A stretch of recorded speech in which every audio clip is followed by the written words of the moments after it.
sono imbarazzanti le foto che hanno girato per questo fine settimana di piazze strapiene, mi spiace parlare così, di piazze di città, del Nevegal, di altri centri, dove comunque si vive come non ci fosse un domani. Per colpa di pochi, tutti rischiamo di rimetterci.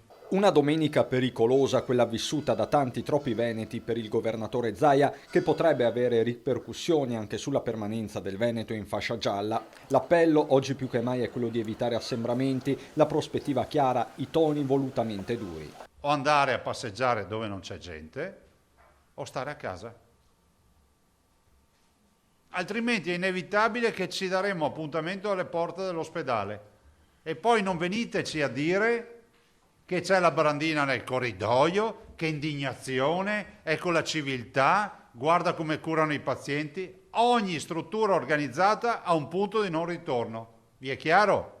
E per limitare gli assembramenti la Regione incontrerà nelle prossime ore i sindaci dei comuni capoluogo, non si esclude una nuova ordinanza. Voglio confrontarmi con i sindaci prima e dopo vediamo cosa fare. L'altro fronte aperto è con il governo, con la richiesta di interventi straordinari per accelerare le assunzioni. Anche oggi mi hanno scritto 3-4 strutture che stanno andando al collasso per quanto riguarda il personale, perché c'è molto personale infetto. Altro capitolo, la contabilità dei tamponi, con la Regione che dalle prossime ore caricherà sulle piattaforme nazionali anche i test rapidi effettuati, circa 10.000 al giorno, e si prepara a rendere operativa l'app Zero Covid Veneto destinata ai soggetti in isolamento. Questo è il quadro aggiornato con un avviso ad aspiranti negazionisti o riduzionisti.